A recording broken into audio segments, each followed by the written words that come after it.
Welcome back to the Deep Dive. This is where we take the most complex, the most fascinating stacks of human history, technology, and science, and we just distill them down so you can walk away instantly well-informed. If you're a returning listener, thank you, as always, for being here with us on this journey. And if you're new to the show, a very, very warm welcome. It's great to have you. Just a quick note before we jump into the material, which I promise is absolutely captivating. Please do hit that like button, subscribe, and turn on those notifications. It's really, it's the single best way to ensure you never miss one of these custom audio-based deep dives. It really is. And your support helps us dedicate the time to, synthesize all this material for you. So thank you. We do appreciate it. Absolutely. Now, today we are tackling a comparison study of two absolute titans, two intellectual giants who fundamentally shaped the modern age. Yet their methodologies, their intellectual paths were so wildly different that they almost feel like they belong to separate centuries entirely. We're talking about Nikola Tesla and Albert Einstein. Wow. Okay. That is a pairing that immediately suggests friction. You see them framed as rivals all the time in, the popular imagination. It's a fascinating place to start. It is, and the core tension we're looking at here isn't just that simple inventor versus theorist thing. It's much, much deeper. Oh, yeah. It's the essential friction between two totally contrasting worldviews. One is deeply intuitive, focused entirely on this mechanical imagination of the physical world. Okay. And the other is profoundly mathematical, focused on the underlying structure, the actual geometry of the cosmos. So we're really pitting into that internal visionary spark against cosmos, the external logical structure. That's it, exactly. And it's important to say right up front that while their lives overlapped a lot, they rarely collaborated. They certainly didn't have some big public feud. So it's not a rivalry in that sense. No, not at all. The real interest, the real tension we're investigating is all in the intellectual comparison. How they approach reality, how they define genius, and ultimately how their philosophies shape the world you live in today. I mean, they were both trying to figure out the universe, but they were using completely different toolkits.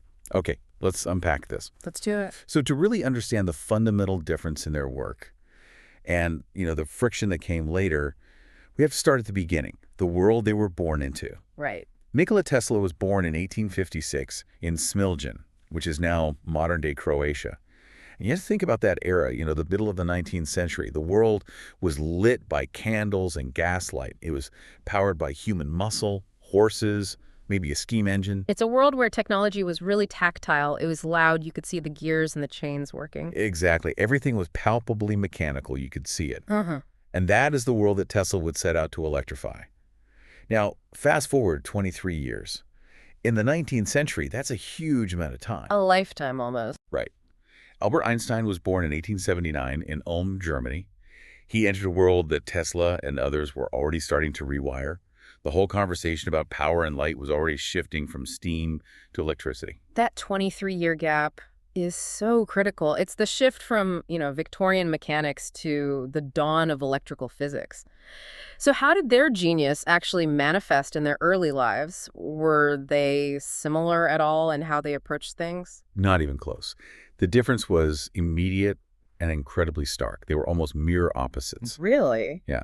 Tesla's genius, which he said he had from childhood, it showed up as these incredibly vivid, uncontrollable visions, flashes of light that were often painful. Wow. But within those flashes, he claimed, came fully formed, detailed inventions, just projected right into his mind. So he didn't have to sketch or iterate? Well, according to him, no. He said he used his mind as a laboratory. He would mentally construct a device, run it for weeks or months, and literally see how the gears wore down. His head? All in his head. Only when the entire complex machine was perfected in his imagination would he then commit it to paper. People now speculate it was, eidetic memory or some kind of intense neurological thing, but the key is he saw the machine perfectly before he ever built it. That requires an absolute, unshakable confidence in your own mind. It does. Now, compare that to Einstein. His genius wasn't about visions or flashes of light. It was defined by endless, structured, relentless questioning. Just asking why. All the time. Why do things fall? How does light behave? He relied on thought experiments, or Gedankenexperimenten, the most famous one, of course. What would the world look like if you rode alongside a beam of light? His whole approach was structured reasoning, external observation, rigorous logic, not internal revelation. So one trusted the perfect internal imagination, and the other trusted rigorous external logic. That's a truly fundamental distinction. And that leads us right into the philosophical clash. Intuition versus equation. Tesla believed the universe was, at its core, simple. It was filled with patterns you could discover through intuition and understanding resonance. He trusted the human mind completely. For him, the world was fundamentally a grand machine. Complex, yeah, but ultimately mechanical, and you could understand it through vibration and resonance. And that belief, it directly informs his engineering. If the universe is a machine, you just need to find the right gear or the right frequency to make it run. Precisely. Now, Einstein. He believed the universe was governed by deep, elegant symmetries, and those symmetries had to be expressed in mathematical form. He trusted the equation. He trusted the equation because the equation enforced reality's consistency. He saw the world not as a machine, but as a dynamic fluid, a geometry of space and time. He was focused on the coordinate system that described reality, not the gears that drove it. That comparison gears and forces versus curves and coordinates, that's a really powerful way to put it. But did they share any common ground at all? They did. Despite seeing the universe so differently, both of them believed deeply, fiercely, in the rational underlying order of nature's laws. They were both trying to unveil truth. Tesla tried to do it through imaginative construction. Making the machine run. Right. And Einstein tried to do it through logic and math, defining the rules by which reality has to operate. They were both architects of reality, just using blueprints drawn in different languages. And because their work overlapped so much energy, electricity people just started framing them as rivals. Exactly. Even though they were often operating in completely different intellectual galaxies. So, if Tesla saw the world as a machine and Einstein saw it as geometry, where exactly did their work reshape the world we're living in right now? Well, let's start with Tesla, the architect of the electrical world. His contributions are everywhere, but they're the invisible foundation of everything. We don't think about them because they just work. The most critical one, of course, is alternating current, AC. The famous war of the currents, but that gets so oversimplified. Why was his AC system so revolutionary? That's where the technical depth really matters. Edison's direct current, DC, worked, but it had two massive problems. First, voltage drop. You needed a power station every mile or two. Just to keep the power up. Right. And second, DC motors needed these parts, commutators and brushes, that were constantly sparking and wearing down. Tesla's AC system solved both problems perfectly. How? The crucial innovation was the polyphase system.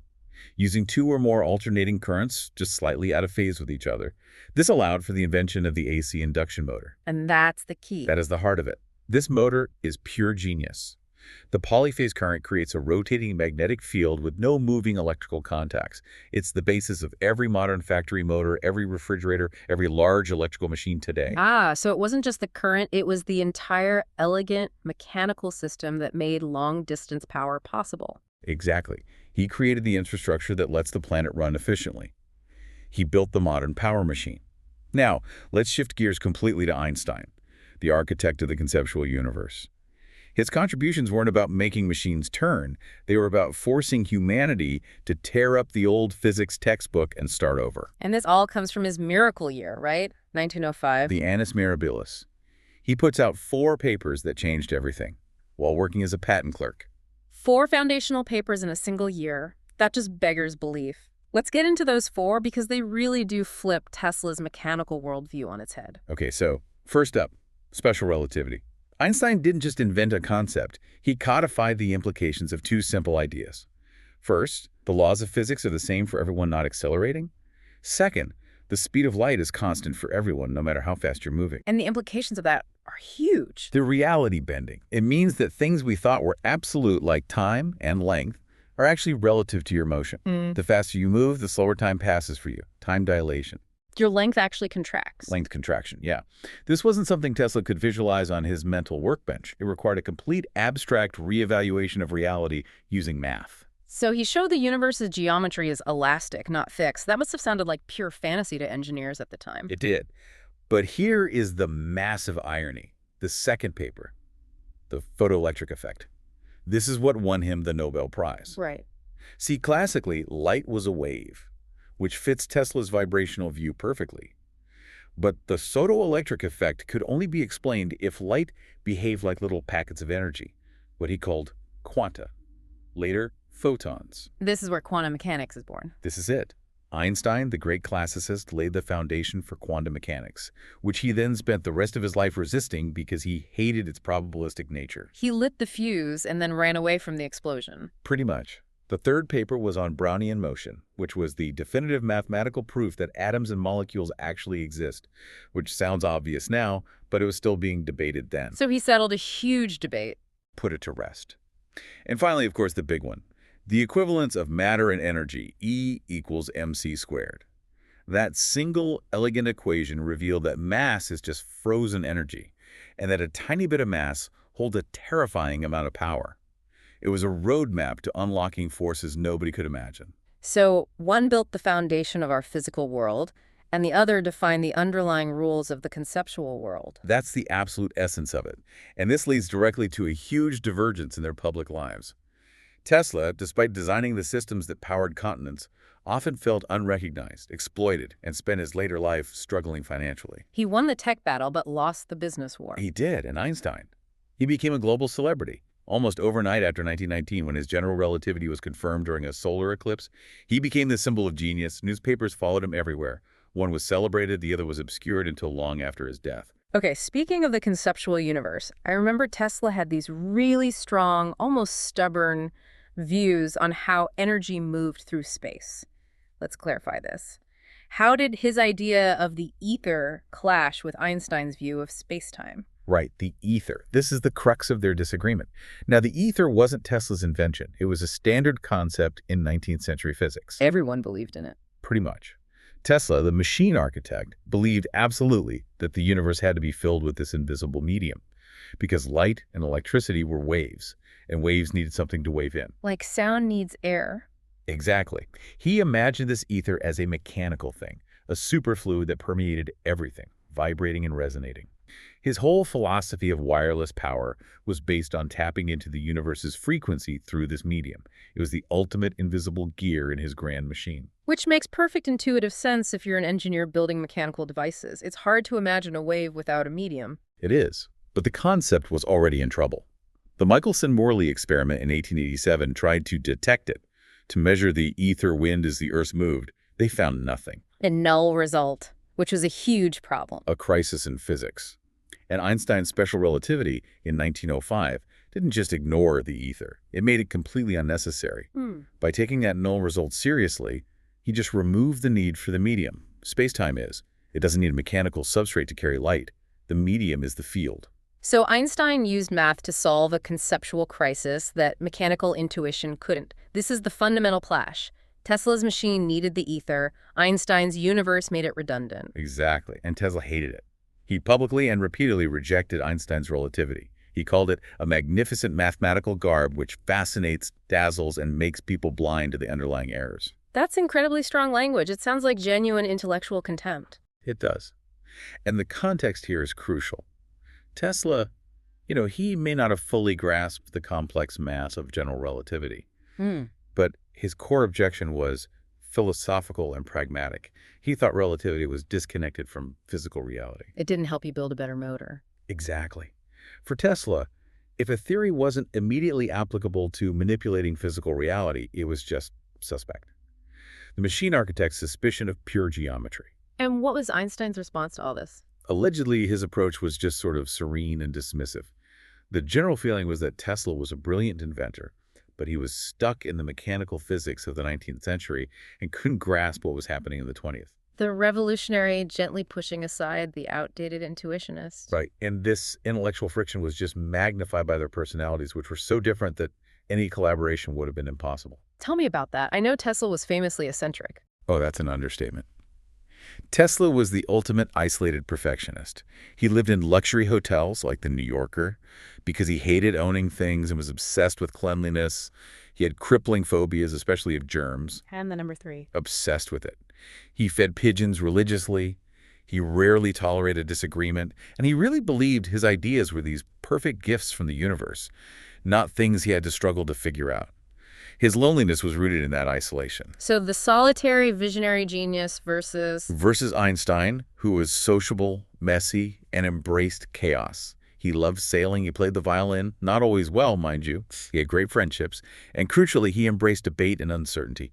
He was constantly challenging his own A ideas. totally different way of being. Totally. His loneliness was the loneliness of being conceptually ahead of his time, not the physical isolation that Tesla chose. So that what-if scenario of them collaborating, it sounds like it would have been a spectacular disaster. Almost certainly. Tesla sought perfection and demanded validation for his visions. Einstein embraced the messiness of the process. Can you imagine Tesla, the man who saw the machine fully formed, trying to work with Einstein, the man who was constantly questioning every assumption? It would have failed instantly. It sounds like both men were constantly looking forward, not just at invention, but at the potential consequences. What specific fears defined their later lives? That's a really powerful point, the moral weight of their creations. Let's start with Tesla. His greatest fear was the misuse of his technology, especially the weaponization of directed energy and wireless power. He was afraid of what people would do with it. It was us, and he designed technology to prevent it. His teleforce, which people call the death ray, wasn't meant to be an offensive weapon. He saw it as a defensive mechanism, a peace ray. How would that work? The idea was that a nation with it could project so much energy that it could destroy any incoming aircraft instantly, making war technologically impossible. If defense is perfect, aggression becomes pointless. It's a very early concept of mutually assured destruction. That is eerily prescient, thinking about modern debates on drones and automated warfare. It is. But Tesla's personal fears were also rooted in loss. Loss of recognition, of funding, of the legacy he felt he deserved. He feared his inventions, which he saw as gifts for humanity, would be stolen or perverted by greedy, short-sighted men. A fear that human industry would corrupt the purity of the scientific machine. Now contrast that with Einstein. Exactly. Einstein's fear was rooted in pure moral responsibility. His ultimate terror was the destructive power of nuclear physics, unlocked by E=mc², and he carried that ethical burden. Because of the letter to Roosevelt. That's the one. In 1939, fearing that Nazi Germany was pursuing atomic weapons, he signed a letter urging President Roosevelt to start research. And that letter is often seen as the thing that kicked off the Manhattan Project. It is. That is a staggering moral burden, all from a single equation. Einstein later expressed profound regret, saying if he'd known the Germans wouldn't succeed, he would not have lifted a finger. He spent the rest of his life as a tireless advocate for peace and nuclear disarmament, trying to mitigate the horror his conceptual breakthrough had unleashed. So Tesla feared the misuse of his tangible machines, and Einstein feared the inherent destructive power of the conceptual universe he'd revealed. That's it. And their late-life struggles reflect these anxieties. Tesla's final years were marked by financial struggle, bad health, and these grand but often unverified claims. The wireless global energy system, the death ray. And that's the big question, right? Were those later ideas workable, or was it just the product of stress and isolation? That's one of history's great debates. Some argue that with stable funding, he really could have transformed global energy distribution. Others think the later inventions were flawed, exaggerations from a brilliant mind under extreme duress. A genius misunderstood by a world that had moved on. Right.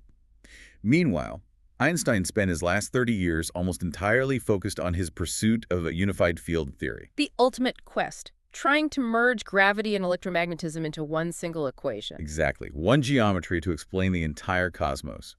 And he never succeeded, which raises a massive question.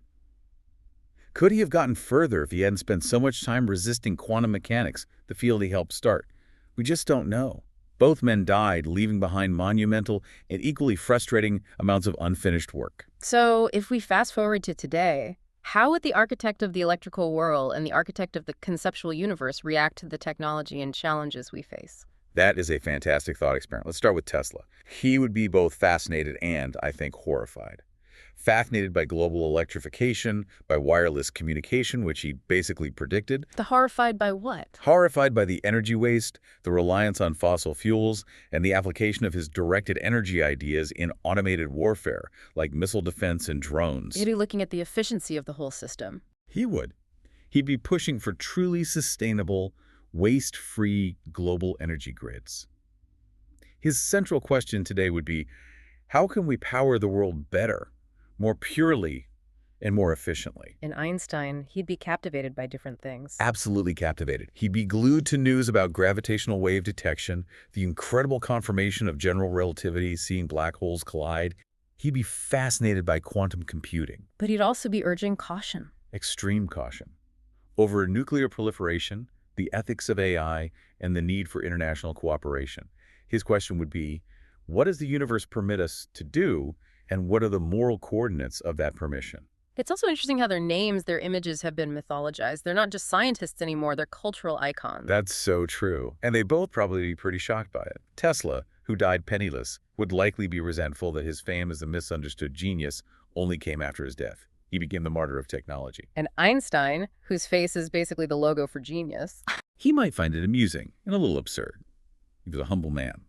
But he remains the symbol of pure theoretical brilliance. It seems like society values the theoretical model over the practical system builder. It often does. But the deep truth here is that this story isn't a battle over who was greater. It's an exploration of how we interpret genius. They didn't compete. They profoundly complete each other. How so? Connect that final idea for us. So Tesla chased visions of machines, the AC grid, wireless communication, and he brought usable, large-scale power to billions of people. He created the electrical environment we live in. Okay. Einstein chased equations, curved space-time, quantum uncertainty, which revealed the terrifying, beautiful, and elusive nature of that power. He defined the physics that structure operates within. So one built the structure of modern life, and the other defined the physics that allowed that structure to exist. Exactly. Tesla electrified the planet. Einstein redefined the universe. And that brings us to the final speculative question. What if Tesla's intuitive understanding of energy fields had aligned perfectly with Einstein's rigorous mathematical structures? Well, the ultimate convergence. If Tesla's instinct about the medium had found its mathematical expression in Einstein's field equations. Could quantum field theory breakthroughs have emerged sooner? Or even revolutionary technologies like efficient electromagnetic propulsion or practical wireless energy? If the intuitive machine designer and the cosmic geometer had found common ground, the leap forward could have been exponential. It's fascinating because the combination of Tesla's focus on vibration and waves with Einstein's framework for spacetime geometry, it suggests a path toward unifying things we still struggle with today. It absolutely does. The real victory in this comparison, for you, the listener, is not choosing who is greater, but understanding how both men were driven by this relentless curiosity and haunted by fears of misuse. They were both trying to solve the biggest mysteries of existence, one by building it, the other by defining it. And that shared drive, that dedication to discovery, is maybe the most important similarity between them, regardless of their methods or personas. Absolutely. Remember that history's greatest minds often have far more in common than we think, even if their intellectual galaxies seem worlds apart. They were shaped by eras that demanded extraordinary sacrifice for discovery, and our world today is the direct result of their relentless yet conflicting genius. A fantastic summary. Thank you for joining us on this very detailed deep dive into the intertwined yet separate histories of Nikola Tesla and Albert Einstein. If you enjoyed this exploration of intuition versus cosmos, please, one last time, hit that like button, subscribe, and share this deep dive with others who love to explore the lives of the people who truly bent reality. We'll see you on the next one.